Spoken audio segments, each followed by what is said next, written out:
su iglesia y su familia. ¿Y cómo podemos crecer en nuestra capacidad de no solamente discernir lo malo que hay en el mundo, sino también ver que es de verdad peligroso? Solo por medio de separarnos del mundo, separarnos del pecado, separarnos de las influencias que el diablo usa y renovar nuestras mentes en la palabra de Dios. Hay un principio que encontramos en las Escrituras, que si la raíz es santa, también las ramas santas. Si la raíz no es santa, entonces las ramas también no van a ser santas. Podemos decir eso con respecto a la iglesia. Si tenemos un pastor que está andando en el mundo, que está siendo poco a poco más conforme al mundo, él va a ser un peligro en la iglesia. Si tenemos un padre, y muchos de ustedes son padres, que camina en una relación amistosa con el mundo, eso también va a hacer daño a su esposa y a sus hijos. Nosotros tenemos que darnos cuenta que en el día de juicio no solamente soy responsable por mí mismo, sino también soy responsable por las personas que el Señor me ha dado. Más autoridad que tengo, más responsabilidad que tengo. Muchas veces los pastores quieren hablar de su autoridad espiritual, pero no se dan cuenta en el día de juicio van a tener que dar cuentas al Señor por la autoridad que tienen y cómo han usado su autoridad. También los hombres, ¿no? En sus familias, mujer, debes someterte a mí porque yo soy la cabeza, yo soy la autoridad. No creo que vas a estar hablando así en el día de juicio. Porque con mucha autoridad viene mucha responsabilidad. Si el pastor está andando en el mundo, la congregación también. Si el padre, el esposo está andando en el mundo, la familia también va a sufrir. Entonces, John Wesley una vez dijo que le gustaría tener hombres que solamente temían a Dios y al pecado. ¿Tienes miedo del pecado? ¿Tienes miedo del mundo? ¿Reconoces el poder del pecado? ¿Reconoces el poder de un programa en la televisión por el cual se enseña herejía? ¿Reconoces el poder de un dibujo animado que en vez de comunicar verdades bíblicas está enseñando cosas mundanas? Hermanos, no debemos ser legalistas. No debemos tener miedo de cada sombra, pero hermanos, debemos tener discernimiento.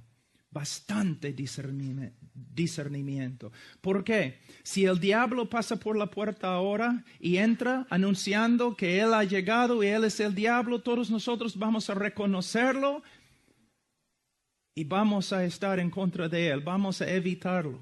Pero él no entra así. Él no entra así. Él entra como una luz. Es lo mismo en la familia, es lo mismo en la iglesia. Para discernir la voz del mundo, nosotros no necesitamos estudiar el mundo. Pero para discernir la voz del mundo solamente necesitamos estudiar la verdad. Renovar nuestras mentes en la verdad y vamos a empezar a reconocer cuando la mentira entra. Cuando la mentira está influenciando nuestra familia o nuestra iglesia. Entonces, empieza acá, no os conforméis a este siglo, no solamente para tu propio bienestar, hombre, sino para el bienestar de tu familia, de tu esposa, de tus hijos. También, si eres pastor, para el bienestar de tu iglesia. Y no solamente los pastores, cualquier hombre en la iglesia va a tener una influencia. Y si tú eres un hombre mundano, Tú vas a tener influencia no para el bienestar de la congregación, sino para su destrucción. Entonces dice, no os conforméis a este siglo. ¿Pero qué debemos hacer? Sino transformaos por medio de la renovación de vuestro entendimiento. En este texto no dice la renovación de nuestra mente por medio de la palabra de Dios.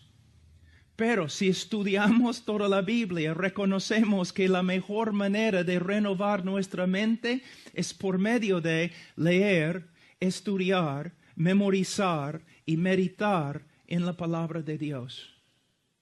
De nuevo, voy a volver a decir algo que he dicho varias veces ya. De una forma, la vida cristiana no es un misterio. Y caminar en el poder del Espíritu Santo no es un misterio. Y la vida cristiana exitosa no es un misterio. ¿Qué debemos hacer? Debemos renovar nuestra mente en la palabra de Dios. Debemos vivir una vida de oración. Debemos mantener comunión con otros hermanos que también tomen en serio el llamado de Dios. Debemos evitar las malas influencias, cualquier voz que hable en contra de las Escrituras. Pero ¿sabe qué? La mayoría de los hombres, aún muchos pastores, no toman en serio estos principios tan básicos y importantes. Cada uno está buscando una solución, no milagrosa. Tú necesitas ir a tal congregación, ellos van a poner sus manos sobre ti, vas a recibir poder y ahí vas a poder vivir la vida cristiana con victoria. Siempre queremos algo instantáneo, en vez de vivir una vida disciplinada haciendo lo que el Señor nos ha mandado. Debemos renovar nuestra mente. ¿Cómo? Primeramente vamos a hablar un ratito de la palabra de Dios. Pastor, una pregunta. Por supuesto, no tienes que contestar en voz alta, pero de verdad necesitas contestar la pregunta. Eres pastor. Si vas a seguir en los pasos de los apóstoles, tú vas a reconocer que tu ministerio principal es la palabra de Dios y oración. Pastor, ¿cuánto tiempo estás renovando tu mente en la palabra de Dios? ¿Cuánto tiempo? Si tú dices, ay, pero estoy tan ocupado, ¿no es cierto que hay algunos acá que sí, quizás estudian la Biblia menos que media hora? Que tienen pequeñas devocionales leyendo quizás un libro escrito por otro hombre. Pastor, tu trabajo principal es saber lo que Dios ha dicho por medio de su palabra. Ahora tú dices, pero yo no soy pastor, yo soy padre de familia. ¿Has leído Deuteronomio capítulo 6? ¿Y tu responsabilidad en cuanto a la palabra de Dios y la enseñanza de ella? Tú dices, pero es un principio del Antiguo Testamento. Está bien, has leído Efesios 6. Porque la enseñanza de tus hijos no es la responsabilidad de tu esposa. Tampoco es la responsabilidad de la iglesia. Es la responsabilidad de cada padre de familia. Pero para enseñar a tus hijos, tú tienes que saber lo que la palabra de Dios dice. Ahora, un ratito solamente para ver una ilustración de un hombre que tome en serio la palabra de Dios. Vamos a Salmos, capítulo 1.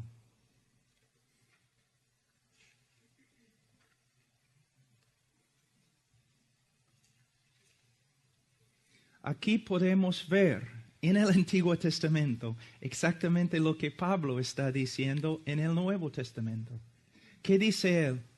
Que no debemos conformarnos al mundo. ¿qué debemos hacer? Debemos renovar nuestra mente en la palabra de Dios. ¿Qué tenemos aquí? Versículo 1 de capítulo 1 de Salmos. Bienaventurado el hombre que no anduvo en consejo de malos, ni estuvo en camino de pecadores, ni en silla de escarnecedores se ha sentado. Es un hombre que rehúsa ser hecho del mismo molde del mundo. Es un hombre que ha tomado una decisión que no solamente no va a participar en las obras oscuras de este mundo, sino él va a alejarse totalmente de sus consejos, de su influencia. Él no va a participar con ellos. Él no va a estar con ellos. Él toma en serio la separación. Ahora, hermanos, en mi vida cristiana he estado con muchos pecadores. Un tiempo yo predicaba mayormente en la calle.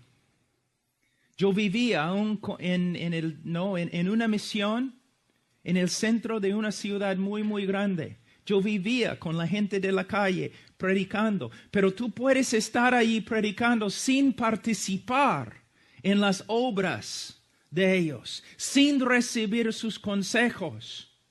Entonces no estoy diciendo que todos nosotros debemos mudarnos a un sitio en Alaska donde no hay gente, solamente osos. No estoy diciendo eso, pero lo que estoy diciendo es que tú tienes que tener la convicción que cualquier mentira me puede contaminar. Debemos evitar todo lo que no está de acuerdo con las Escrituras. Y tenemos que guiar nuestras iglesias para que los hermanos hagan lo mismo. Y tenemos que guiar a nuestras esposas y hijos para que también tomen en serio el pecado y lo eviten. Bienaventurado. Hermano, escudriña tu vida un ratito. ¿Dirías que eres un hombre bienaventurado? Tu vida, aunque haya sufrimiento, aunque hay pruebas, puedes decir que se nota que tu vida es una vida bendecida por Dios. Yo veo tantos hermanos en la iglesia que no solamente no se ve la bendición en su vida, sino que ellos mismos dicen que no hay bendición en su vida. Pero cuando les hablo y les pregunto cuánto tiempo estás leyendo, estudiando, meditando, aplicando la palabra de Dios en tu vida, ellos dicen 0. Muchos pastores dicen, caramba, en mi iglesia no hay bendición. Personas no están convirtiéndose. Personas no están creciendo. Pastores, aunque lo neguemos, tenemos que reconocer, la iglesia va como los líderes van. La iglesia anda conforme a cómo los líderes andan. El hecho que tú prediques cada domingo no demuestra a nadie que eres un hombre de la palabra. También tu vida, y no solamente en la iglesia, sino también en la familia. Personas pueden ver a través de ti que renovar la mente en la palabra de Dios trae bendición. Eres un ejemplo de la bendición que la palabra de Dios trae a los que renuevan su mente en ella. Y no estoy hablando como muchos falsos profetas en la televisión. Cuando yo hablo de bendición y prosperidad, ni estoy pensando en un Mercedes-Benz. Estoy pensando en algo mucho más alto. La presencia de Dios, conformidad a Cristo y la paz que el Espíritu Santo da a una persona que anda con el Señor. Hermanos, todo empieza con la palabra de Dios. Ahora, Dice, bienaventurado el varón que no anduvo en consejo de malos, ni estuvo en camino de pecadores, ni en silla de escarnecedores se ha sentado. No tiene nada que ver con las ideas del mundo. Versículo 3, o versículo 2, sino que en la ley de Jehová está su delicia, y en su ley medita de día y de noche. Medita. Si medita en la ley, es porque también ha memorizado la ley. Y si ha memorizado la ley, es porque también ha estudiado, leído y ha estudiado la ley. ¿Puedes ver la relación que el hombre bienaventurado tiene con la ley de Dios, con la palabra de Dios? También podemos ver esto en las epístolas de Pablo, en Colosenses y Efesios. ¿No es interesante que cuando Pablo habla de la llenura del Espíritu Santo, él describe algunos resultados y los resultados son casi los mismos como en Colosenses, donde él demuestra el beneficio de meditar en la palabra de Dios, de tener la palabra de Dios, la palabra de Cristo en el corazón? No me hables. Mira, yo hablo bastante de la llenura del Espíritu Santo. Yo veo la necesidad de la llenura del Espíritu Santo, pero no me hables acerca de la llenura del Espíritu Santo sin hablarme de la palabra de Dios.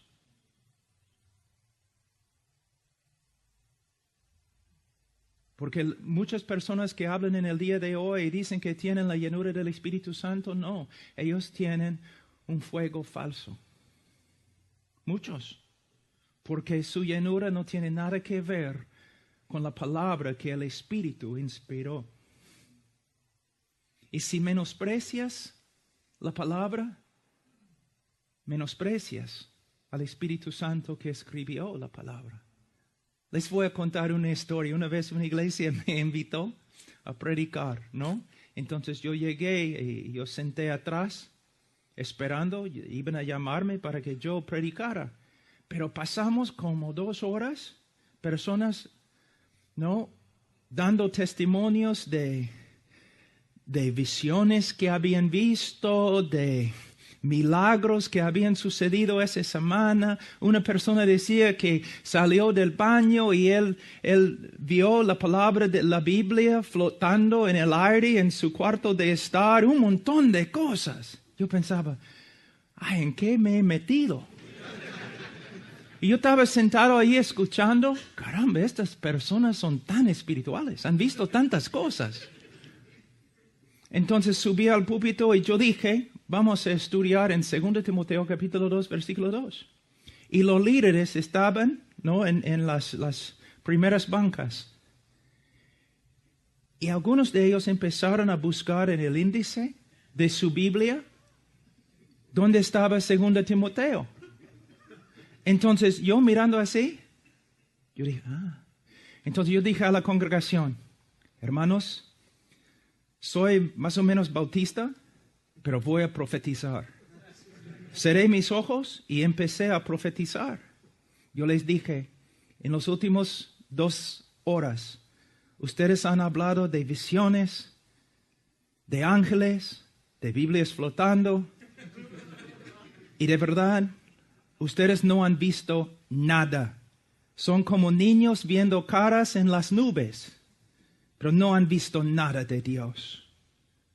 ¿Por qué? Porque mira cómo ustedes menosprecian la palabra de Dios. Ni sus líderes pueden encontrar 2 Timoteo.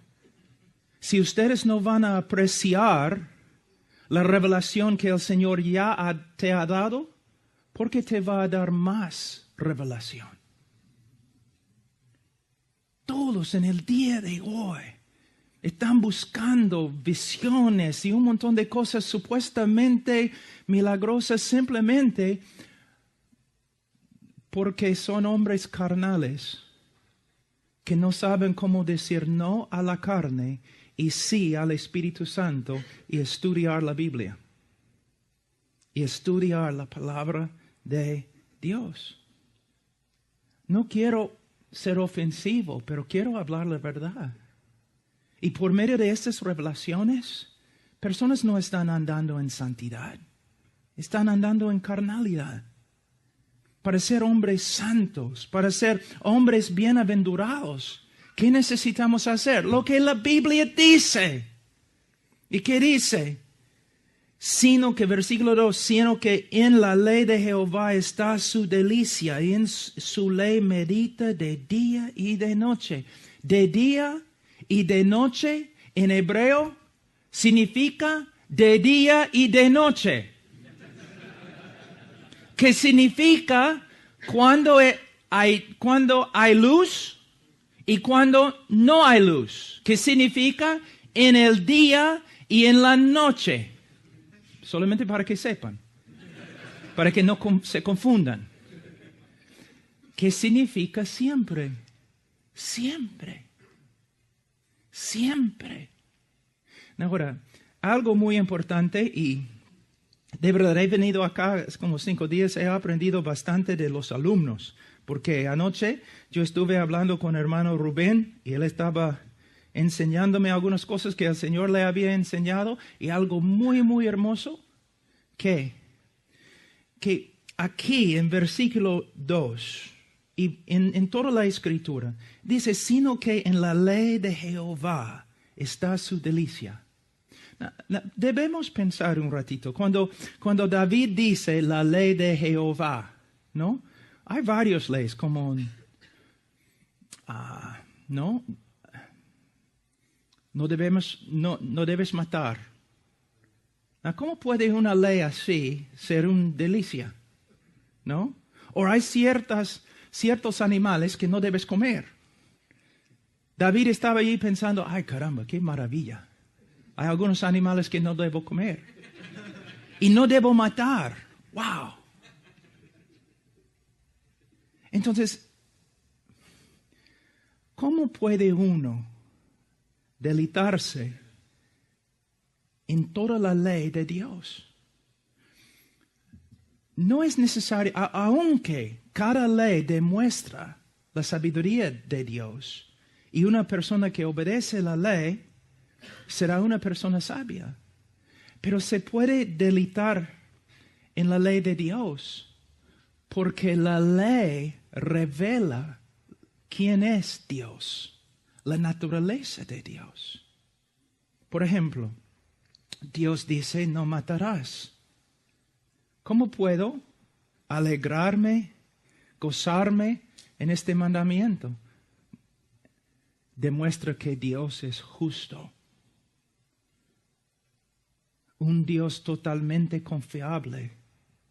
Un Dios que nunca me va a traicionar. Entonces, cada ley, cada cosa que encontramos en las Escrituras es una revelación de quién es Dios. Ustedes recuerden lo que Jesús dijo a los fariseos. Ustedes siempre están escudriñando las Escrituras, pensando que simplemente en las Escrituras, en los principios y las leyes y todos, ustedes van a tener vida. Pero estas leyes, estas Escrituras testifican de mí. El propósito de todo lo que se encuentra en la Biblia es para llevarnos a Dios y revelarnos a Dios. Ese es el propósito. Ahora, el Evangelio de la prosperidad que se predica tanto en los Estados Unidos en el día de hoy, y también ahora ha sido exportado a todo el mundo, contaminando a todo el mundo. Yo odio el Evangelio de la prosperidad. Y esos predicadores que predican la prosperidad, estoy en contra de ellos totalmente. Porque mira, ellos y sus seguidores no están escudriñando las Escrituras para ver la gloria de Dios en la cara de Cristo. Están escudriñando las Escrituras para encontrar principios para mejorar sus vidas. Y están demostrando que en su corazón no desean a Dios. Desean las cosas de este mundo. Hablan más de carros y casas y sanidad.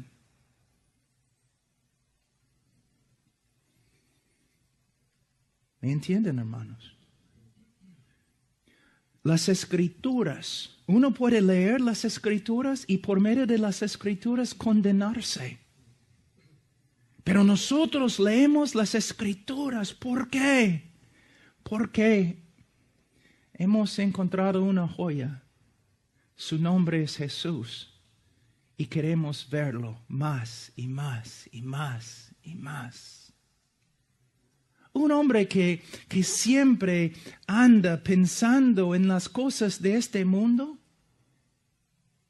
él piensa así porque él es del mundo. Pero una persona con un corazón regenerado, no le importan estas cosas. No porque es un santito que sabe cómo negarse de todo, no. Es porque él ha visto un tesoro mucho más grande, la persona de Jesucristo. Antes, y todavía yo sé que en estos grupos hay personas que todavía están allí, que quizás de verdad son cristianos, pero en tiempo ellos van a salir. El Señor va a obrar en sus vidas y Él va a sacarlos de estas iglesias donde predican la prosperidad y todo eso. Pero antes yo tenía tanta pena por las personas que estaban siguiendo estos falsos profetas.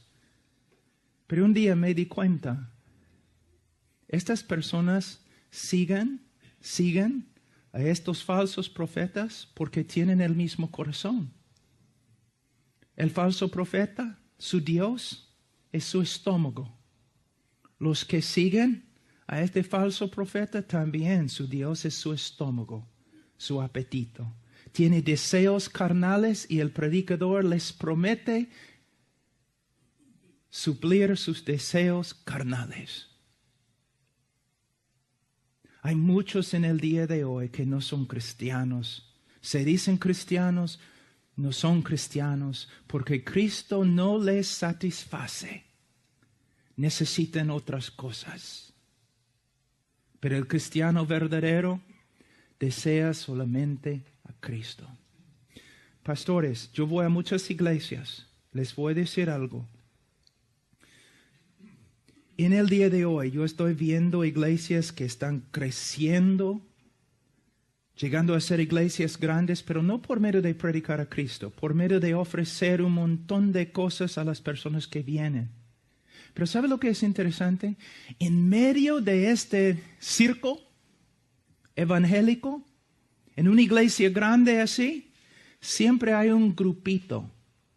De verdad, casi siempre hay un grupito de hermanos verdaderos que están ahí muy tristes, totalmente descuidados. Y los demás en la iglesia dicen que son no como bichos raros, son como hombres extremos, porque solamente quieren orar, escuchar la palabra, hablar de Jesús y servirle.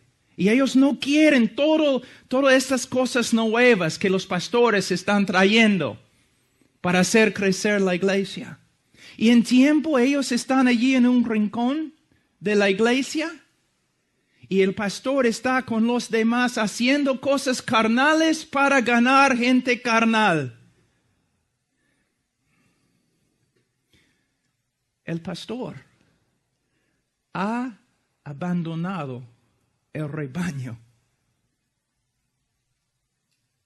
para agradar y hacer amistades con los carnales.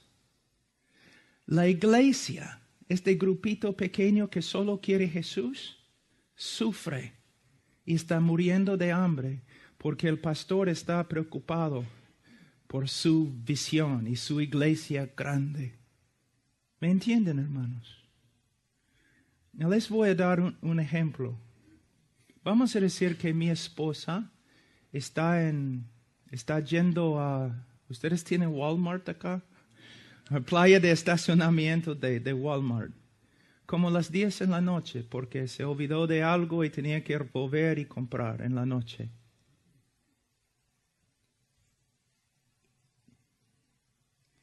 Y 3 hombres atacan a mi esposa. 3 hombres atacan a mi esposa. Y tú estás caminando por acá.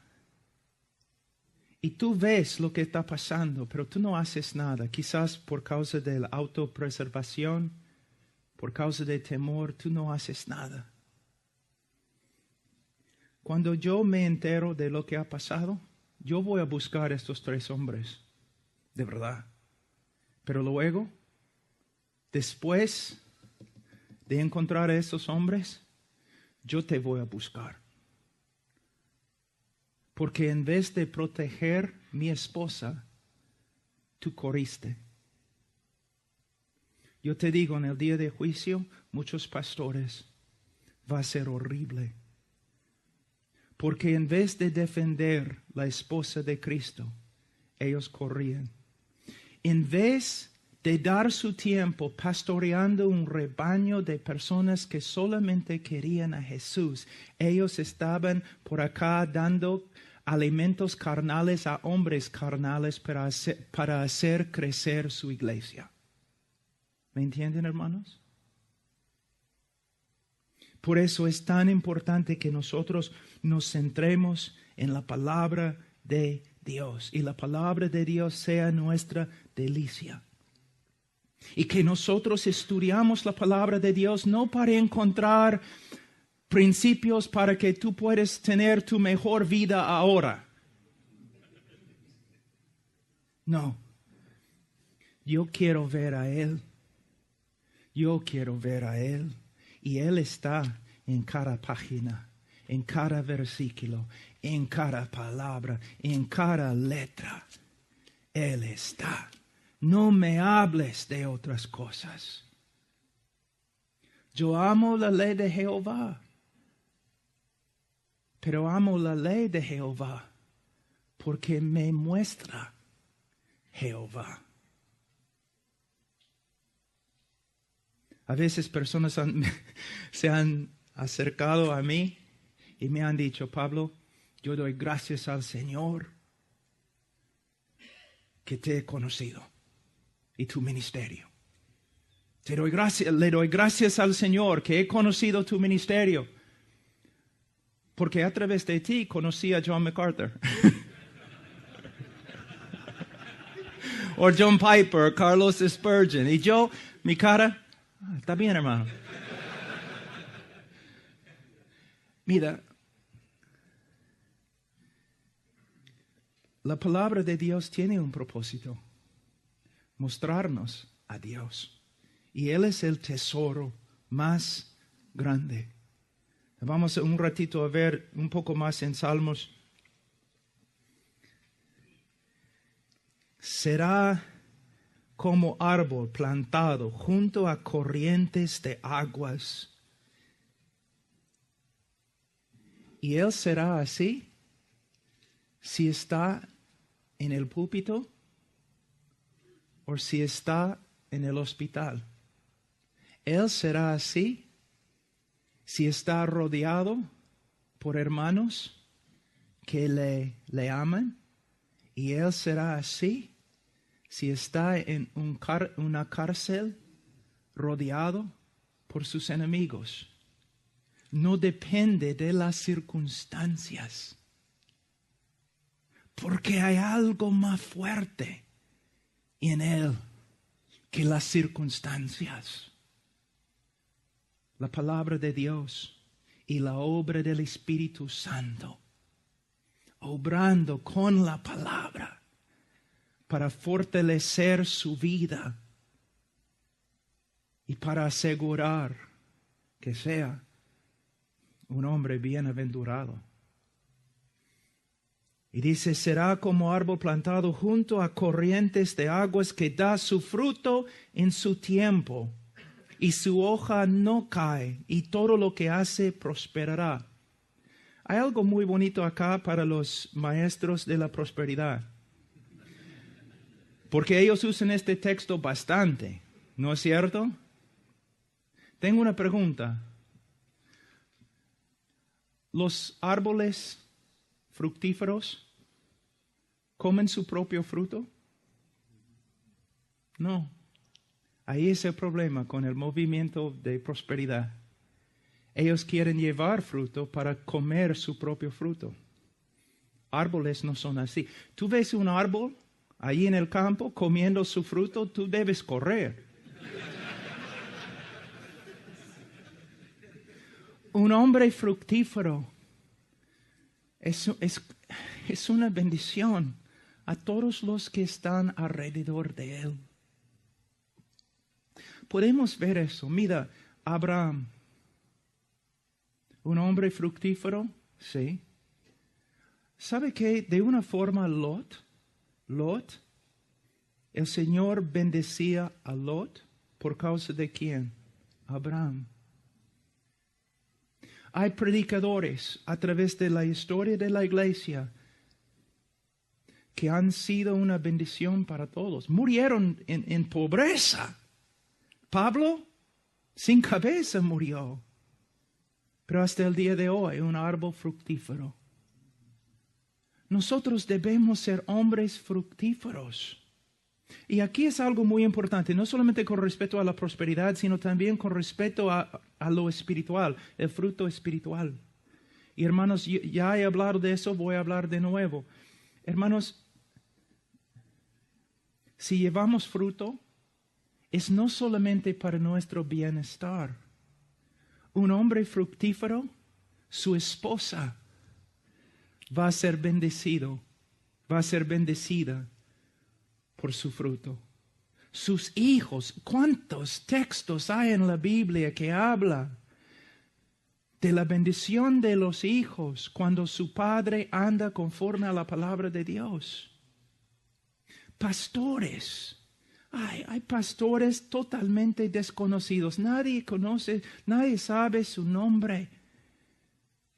Pero en el cielo en este momento se nota, se proclama su vida, su nombre. Hombres fructíferos que han bendecido.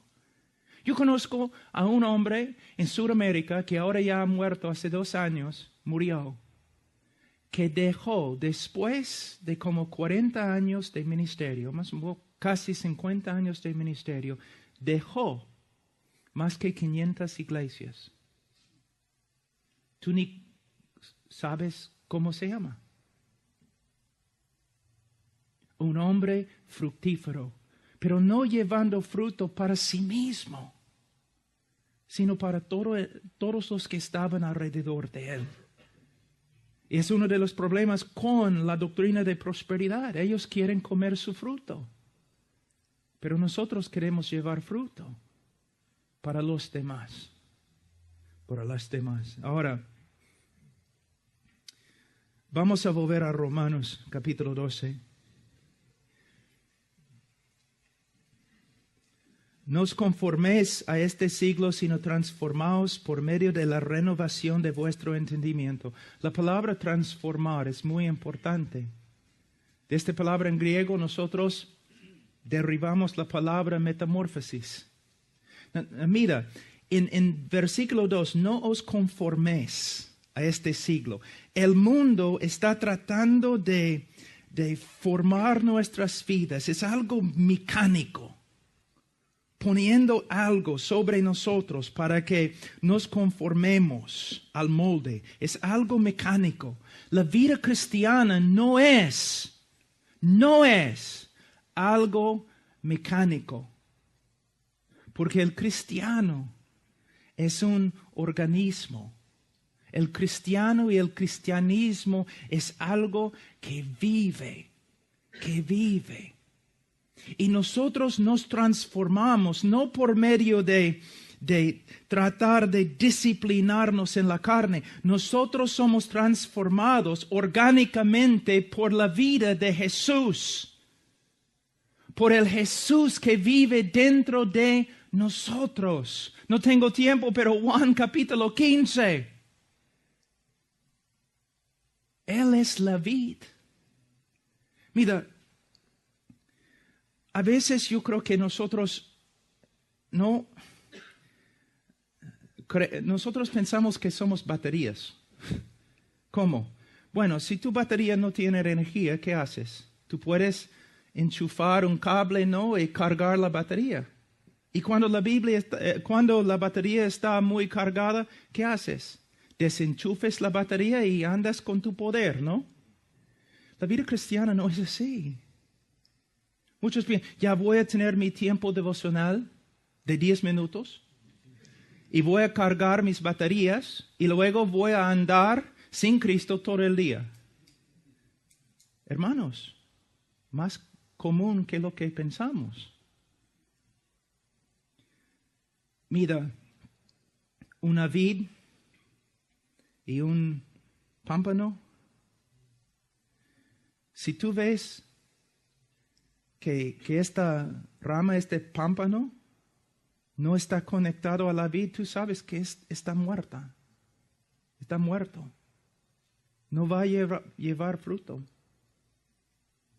Nosotros somos así. No es que debemos tener nuestro tiempo devocional, 15 minutos, y luego andamos todo el día sin Cristo.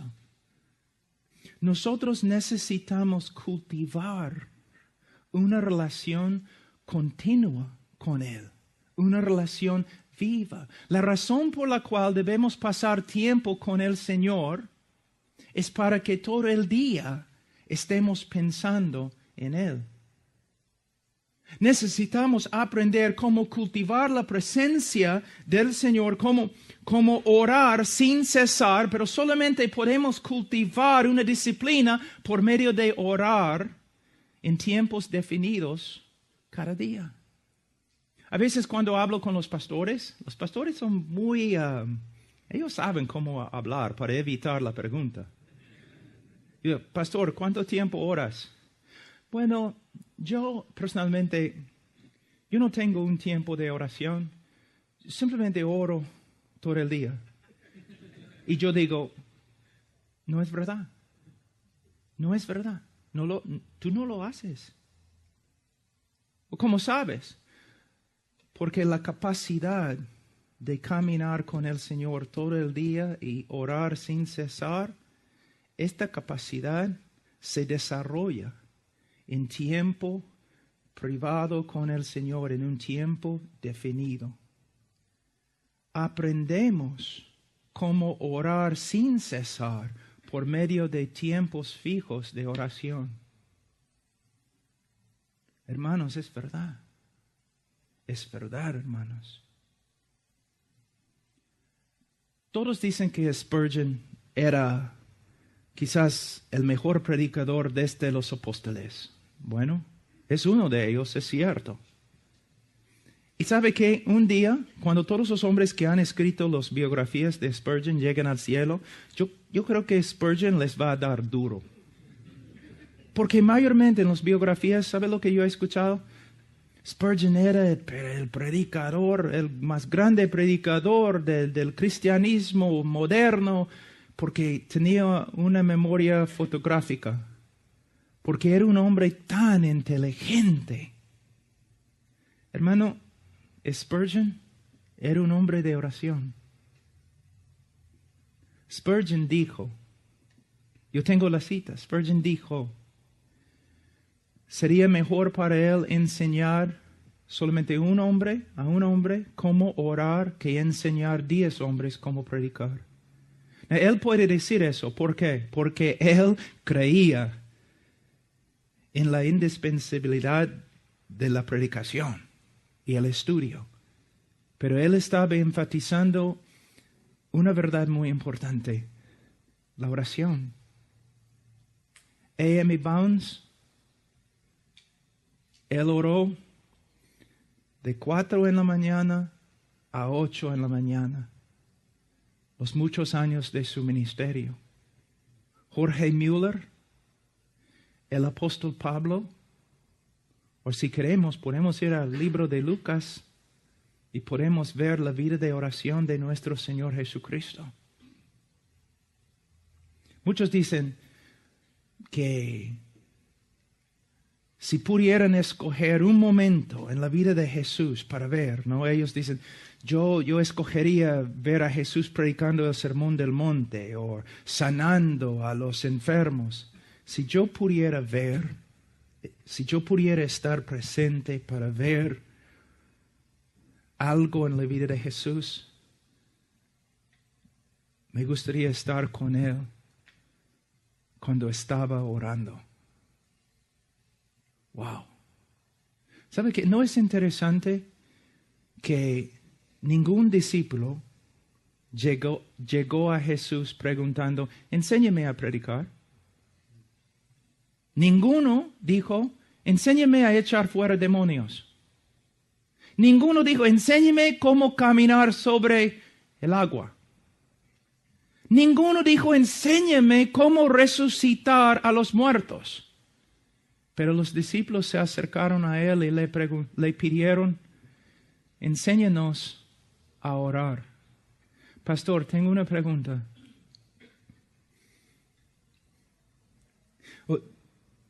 Yo pasé un tiempo en una iglesia con un predicador que se conocía años atrás, casi 30 años atrás, que se conocía como el mejor orador en cristianismo. Mejor orador en cristianismo. Y yo, cada vez que después de cada sermón, yo me sentaba allí en la banca, triste, con mi cabeza en mis manos así, pensando, nunca voy a ser tan inteligente como ese hombre. Nunca voy a ser tan elocuente como ese hombre. Nunca voy a poder leer tantos libros como este hombre. Pero un día, otro predicador llegó. Y el hombre no era elocuente. Era un hombre que había leído bastante, pero no como el otro predicador. Y subió al púlpito y empezó a predicar. Y cuando terminó a predicar, yo estaba sentado ahí en la banca y yo estaba diciendo, ay caramba, me gustaría ser santo como Él. Me gustaría orar como Él. Me gustaría conocer a Dios como Él conoce a Dios. Una vez una persona en la congregación se ha acercado a ti y te ha pedido, pastor, enséñame a orar como tú oras. O enséñame, pastor, a amar a mi esposa como tú amas a tu esposa. Enséñame, pastor, cómo andar en tanta paciencia como tú andas. ¿Ves? Una vida transformada. Leonard Ravenhill siempre decía, todo el mundo está buscando una nueva definición de cristianismo. Lo que el mundo necesita es una demostración antigua y bíblica de cristianismo. Hombres transformados. Ahora, hemos hablado un poco acerca de la palabra de Dios, pero quisiera un ratito ir a Efesios. Y especialmente para algunos alumnos quizás que están acá. Capítulo 1. Como les dije, yo creo que los primeros capítulos de Efesios contienen la doctrina más profunda en todas las Escrituras. Pero en medio de estos 3 capítulos, ¿qué encontramos? 2 oraciones. Pablo recibía las doctrinas, su enseñanza del Señor. Pablo vivía las doctrinas y Pablo comunicaba las doctrinas. Pero no solamente eso, sino versículo 15 de capítulo 1. Por esta causa también yo, habiendo oído de vuestra fe en el Señor Jesús, de vuestro amor para con todos los santos, no ceso de dar gracias por vosotros, haciendo memoria de vosotros en mis oraciones, para que el Dios de nuestro Señor Jesucristo, el Padre de gloria, os dé espíritu de sabiduría y de revelación en el conocimiento de Él, alumbrando los ojos de vuestro entendimiento, para que sepáis cuál es la esperanza a que Él os ha llamado y cuáles las riquezas de la gloria de su herencia en los santos y cuál la supereminente grandeza de su poder para con nosotros los que creemos según la operación del poder de su fuerza. Entonces, ¿qué podemos ver? Pablo no solamente enseñaba correctamente, Pablo oraba por los que estaban recibiendo sus enseñanzas, sabiendo que sin la obra del Espíritu Santo, nadie va a entender como debe entender. Hay muchos jóvenes que ellos aprenden cómo hacer la hermenéutica y lo hacen mejor que yo. Pero ellos piensan, bueno, tengo el contexto histórico, tengo el contexto gramático, he visto todo en el griego, el hebreo, he visto la relación entre las frases y las preposiciones, tengo todo precisamente interpretado y voy y enseño y salgo y he hecho mi trabajo. No, no has hecho tu trabajo. Un sermón es más que la gramática correcta. Un sermón es la manifestación del poder del Espíritu Santo mientras el predicador está enseñando las verdades de la palabra de Dios. Y un sermón preciso, perfecto, hermenéutica excelente, sin la oración. Pablo, ¿cómo puedes decir tal cosa? Bueno, mira Pablo. Enseñaba, oraba. Enseñaba, oraba. Enseñaba, oraba. La palabra de Dios es la espada. ¿De quién? El Espíritu. Entonces, es la obra del Espíritu Santo a través de la palabra infalible de Dios, revelando a Cristo a la congregación. Podemos ver de nuevo una obra trinitaria. El Padre, el Hijo, el Espíritu Santo. Todos obrando a través del predicador mientras Él predica la palabra de Dios. Pastores, yo sé lo que la carne odia. Yo sé. De hecho, tú puedes organizar tu día y tu vida basado en lo que tu carne odia. La carne odia el estudio de la palabra y la carne odia la oración. Pero ¿qué dijeron los apóstoles? No podemos dejar el ministerio de la palabra de Dios. No podemos dejar el ministerio de la palabra de Dios y de oración. Intercesión. Y un hombre